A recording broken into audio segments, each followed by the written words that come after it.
નમસ્કાર બધા મિત્રોને। તો આજે આપણે SBI CSP માં 10 વર્ષથી 18 વર્ષના બાળકોનું અકાઉન્ટ ઓપનિંગ કઈ રીતના કરવું એ આ વિડિયોની અંદર જાણીશું। સૌથી પહેલા આઈડી લોગિન કરી અને કસ્ટમર ક્રિએશન મેન્યુમાં આવી અને અહીંયા કસ્ટમર ક્રિએશન સિલેક્ટ કરી લેવાનું। ત્યારબાદ અહીંયા એક પેજ ખુલી જશે જેમાં જેન્ડર સિલેક્ટ કરવાનું રહેશે। ત્યારબાદ આધાર કાર્ડમાં નામ હશે તે પ્રમાણે અહીંયા નામ લખી દેવાનું રહેશે। તો અહીંયા પહેલા આપણે જેન્ડર સિલેક્ટ કરી લેવાનું। ત્યારબાદ આધારમાં જે પ્રમાણે નામ છે એ પ્રમાણે ફર્સ્ટ નેમ, મિડલ નેમ અને લાસ્ટ નેમ નાખવાનું રહેશે। ત્યારબાદ એની જન્મ તારીખ જે પણ આધાર કાર્ડમાં આપેલી છે એ પ્રમાણે જન્મ તારીખ નાખવાની રહેશે।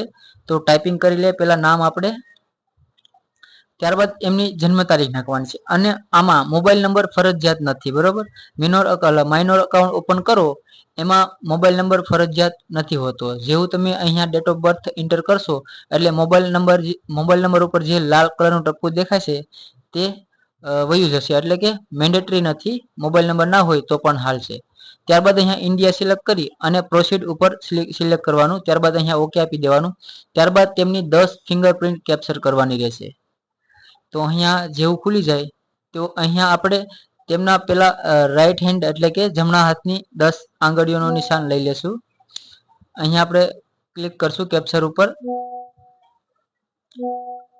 તો અહીંથી આપણે એક આંગળી સક્સેસ થઈ જાય ત્યારબાદ એને ફર્સ્ટ ફિંગર આ રીતની 5 આંગળી અને પછી લેફ્ટ હેન્ડ એટલે કે ડાબા હાથની 5 આંગળી લઈ લેવાની રહેશે। તો તે બધી આંગળી કમ્પલસરી લેવી ફરજિયાત છે, ત્યાં સુધી તમારી પ્રોસેસ આગળ નહીં વધે।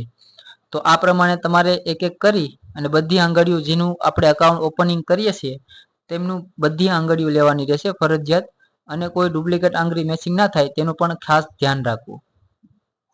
તો આપણે 5 ફિંગર લઈ લીધા છે, હવે આપણે ડાબા હાથના 5 ફિંગર લેવાના રહેશે। તો પેલા અંગૂઠો, ત્યારબાદ પહેલી આંગળી, પછી બીજી આંગળી, ત્રીજી આંગળી અને છેલ્લી લાસ્ટ આંગળી, એ રીતના જે પણ જેનું પણ આપણે અકાઉન્ટ ઓપન કરીએ તેમની ફિંગર લઈ લેવી। તો આપણે સૌથી પહેલા બધી ફિંગર લઈ લઈએ, ત્યારબાદ જ આગળની પ્રોસેસ ખુલશે, ત્યાં સુધી આપણે ફિંગર લેવી પડશે। તો હવે એક લાસ્ટ ફિંગર રહેશે તેને પણ આપણે લઈ લઈએ એટલે આપણે એક નવું ઓપ્શન આવી જશે। અહીંયા કેપ્ચર કરશું ત્યાં એક નવું ઓપ્શન આવી જશે, કન્ટિન્યુ। ત્યારબાદ અહીંયા કમ્પ્લીટ ઉપર ક્લિક કરશો અને અહીંયા ઓકે આપશો એટલે અકાઉન્ટ ઓપનિંગ ફોર્મ ખુલી જશે। ત્યારબાદ અહીંયા ટાઇટલ સિલેક્ટ કરી અને નામ તો ઓલરેડી આવી જશે। ત્યારબાદ અહીંયા આપણે ડિસ્ટ્રિક્ટનું નામ નાખવાનું રહેશે જેમાં સ્પેસ મૂકવાનો નથી। ત્યારબાદ અહીંયા આપણે ગુજરાત સિલેક્ટ કરી લેશું। ત્યારબાદ અહીંયા એડ્રેસ નાખવાનું રહેશે, જે પણ આધાર કાર્ડમાં એડ્રેસ હોય એ નાખી દેવું, ફૂલ નાખવું એવું કોઈ ફરજિયાત નથી, બરોબર। ત્યારબાદ અહીંયા તાલુકો અને અહીંયા આપણે જે પણ ડિસ્ટ્રિક્ટ હોય એ સિલેક્ટ કરી લેવું, સિટીનું નામ। ત્યારબાદ અહીંયા પિનકોડ નાખવાના રહેશે। ત્યારબાદ એની અહીંયા આપણે ઓક્યુપેશન નાખવાનું રહેશે એટલે એમાં સ્ટુડન્ટ નાખી દેવાનું। ત્યારબાદ અહીંયા આધાર કાર્ડ વિથ સેમ એડ્રેસ। ત્યારબાદ અહીંયા આધાર કાર્ડના નંબર નાખી દેવાના રહેશે, ફૂલ આધાર કાર્ડ નંબર, પૂરેપૂરા આંકડા નાખવાના રહેશે।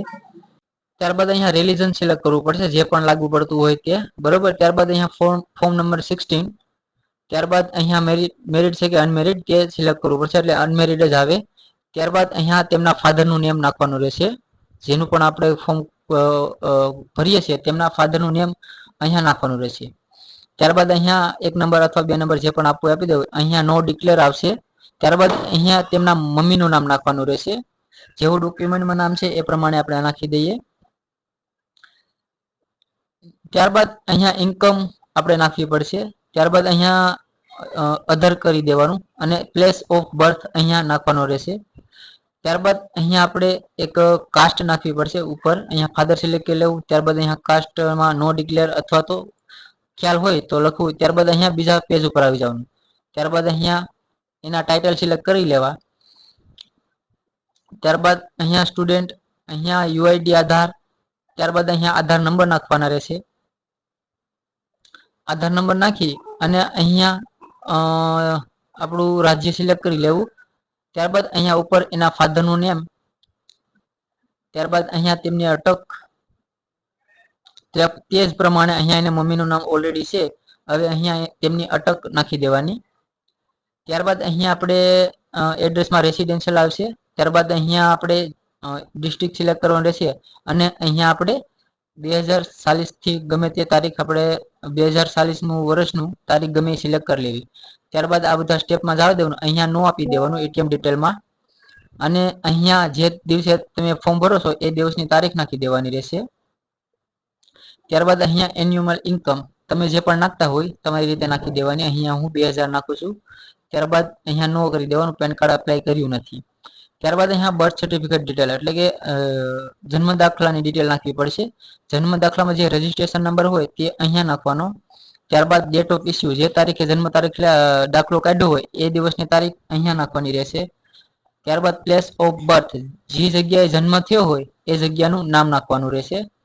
ત્યારબાદ ઓથોરિટી તો એમાં GOV આવી જાય કરી દેવાનું એટલે ગવર્મેન્ટ. ત્યારબાદ પેરેન્ટ એટલે કે એના મમ્મી અથવા પપ્પાની ડિટેલ નાખવાની રહેશે. અહીંયા એનું નામ નાખી દેવાનું જે પણ સાથે ડોક્યુમેન્ટ એનું. ત્યારબાદ એમની જન્મ તારીખ નાખી દેવાની. તેમની સાથે પપ્પા હોય મમ્મી હોય ગમે તેનું જેનું પણ ચૂંટણી કાર્ડ લીધું હોય એમની ડિટેલ અહીંયા નાખવાની રહેશે. તેમની જન્મ તારીખ નાખી અને અહીંયા ફાધર હોય કે મધર ગમે એ સિલેક્ટ કરી અને અહીંયા ઇલેક્શન કાર્ડ સિલેક્ટ કરવાનું રહેશે, ઇલેક્શન આઈડી કાર્ડ. ત્યારબાદ ઇલેક્શન આઈડી કાર્ડના નંબર નાખી દેવાના રહેશે. નંબર નાખી અને અહીંયા આપણે બીજા સ્ટેપ ઉપર આવી જશું. ત્યાં અહીંયા સ્ટેટ આપણું સ્ટેટ જે ગુજરાત સિલેક્ટ કરી આપણું ડિસ્ટ્રિક્ટ એટલે કે જિલ્લો અને સબ ડિસ્ટ્રિક્ટ એટલે તાલુકો સિલેક્ટ કરી લેવાનો અને આપણું વિલેજ જે પણ આવતું હોય વિલેજ એ સિલેક્ટ કરી લેવાનું. ત્યારબાદ નીચે આવી જવાનું રહેશે. અહીંયા ટીક આપી અને સબમિટ આપવાનું. ત્યારબાદ અહીંયા ઓકે આપ મારશો એટલે એક બીજો ડેશબોર્ડ ખુલશે અહીંયા. તો અહીંયા આપણે એક પાસપોર્ટ સાઇઝ ફોટો અપલોડ કરવાનો રહેશે જેનું આપણે ફોર્મ ભરીએ છીએ તેમનું. તો આપણે પાસપોર્ટ સાઇઝ ફોટો 20 KB નો હોવો જોઈએ, 20 થી 25 KB નો તો જ અપલોડ થશે. ત્યારબાદ અપલોડ કરશો એટલે ઇનિશિયલ ડિપોઝિટ નાખવી પડશે. ₹1 કરી અને આપણે ડિપોઝિટ કરી દેશું. કન્ટિન્યુ કરશું એટલે એની ડિપોઝિટ થઈ જશે. ત્યારબાદ આની પ્રિન્ટ કાઢી અને બેંકમાં સબમિટ કરી દેવાની રહેશે. તો આજ માટે આટલું. હવે આપણે એક નવો વિડીયો